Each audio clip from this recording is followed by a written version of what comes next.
Hello and welcome back to the channel. In today's video I wanted to talk to you about something that's like the coolest thing more or less to me in real estate investing. I call it infinite return on investment. Some people call it like phantom cash flow or infinite cash flow, but the idea of it is something that I want to talk to you about today.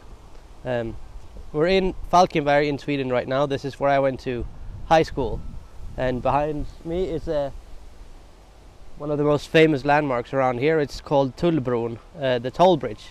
And not sure if I listened well enough back in high school, but this is supposed to have been the border between Denmark and Sweden for a while, and there was a toll to cross over the countries over that bridge. Might be wrong, but anyways, I think it's 500-600 years old. So fairly old and pretty cool. I used to own, I still own properties around here nearby, but this is where I bought and sold my first properties around this city. I actually never bought one in this city before, but I got really close to it once, and it's this house here. It was quite interesting, and I was very close to actually going for it, but I was a little scared due to there being settlement issues that they haven't figured out. So it kept sinking, and it was located really close to this river where the ground was a little so and so. But to be honest, as I was going to buy it for cash flow, it probably would have been a great deal if I bought it. So one of those that could have been great if I did buy it, but I'm not having any remorse for not buying it because I ended up buying other properties instead.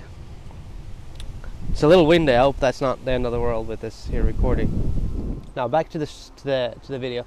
So I went to Falcon Valley today because I saw an ad online, and I visited the realtor and got some more information on that property, and then I walked by the property, and you can see it right here. It's a little interesting because it looked like there was a bit of elevation on the property, and if there's enough elevation you can build an additional dwelling in 2 stories where you dig down half the bottom story. So you can add 600 square feet of living space, 60 square meters or of building space, without really doing any permits at all. You just hand in the drawings, and it's very generous rule for extra dwellings on the property in Sweden, as long as they're following certain dimensions. I think it's 30 square meter building area in Sweden, 4 meters high, and those are the Attefalls houses that I'm selling. So you've probably seen them, a lot of those, in the previous videos. But yeah, investing in that property,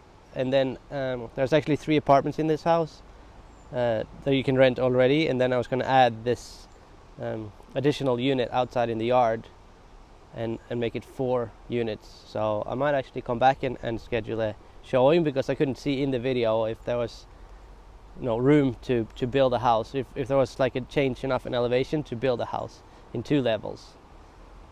We're going to do a video more in depth on that one day, I guess, with the how you do those Attefalls house in 2 levels. And if I wanted to go ahead and buy that property, I would probably have strived for something that ties back to that idea of infinite return on investment. So to me, what it is more than anything is that if you buy a property, you can start off by getting something like bank financing. It's the most common way to go. Let's say they give you 75% loan to value, and then there's several ways to go about creating this infinite cash flow. But one could be that you loan the rest of the money that you need, the last 25%, from the previous owner, and then you finance this property to 100%. If you manage to do that and have the cash flow coming in from the property pay for all that debt and still make a little surplus, that there is infinite return on investment, or phantom cash flow. You've created money out of thin air, more or less. Like, you invested nothing, but you end up with wind again. I'm a little nervous about how this is going to sound with all the wind. Anyways, so yeah, you buy a property using 100% of other people's money and still have it cash flow property. That profit is made out of nothing from your end, and that is infinite return on investment, because it's not even a percentage return on investment since you didn't put any money in. Another way to do it is to buy properties and then put down the 25% down payment yourself, then do some renovations and try to make them run more efficiently and bring down the running costs, and then you can refinance at a higher amount and get that cash you put in back, and that way you end up with an infinite return on investment when you get that money back that you invested initially. Or like for me now, or a lot of people that have been in real estate for a while, the first houses we bought have gone up in value since rents have gone up. We've made them more efficient, and they keep, the inflation keeps the prices running up. So we have a margin on the old houses we bought. So what we can do is go to a new property and get a loan at 75% loan to value, then raise our loan on our old existing buildings and use that money as well to pay for the new property. And then in a while, this new property will most likely have the same margin as our old properties, as inflation goes up and we keep making them better, so we can keep doing the same over and over and over again. So the first property, if you don't have any and want to buy it with infinite return on investment, will be a bit of a challenge, because you need a previous owner or a financier that will give you the 25% down payment as a loan. And you need to be able to get that money and still have some left over after paying all the interest and amortizations and stuff that they'll require from you.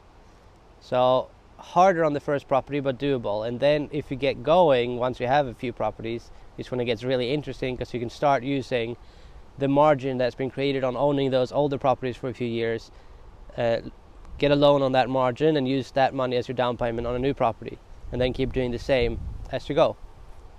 And that is, to me, that is one of the most beautiful things in real estate, being able to create money without investing any money. Very few other businesses lets you do something like that. So yeah, I hope you enjoyed this little chat, and I think that's more or less all there was to it today. Thank you very much for watching, and I'll see you soon. Bye.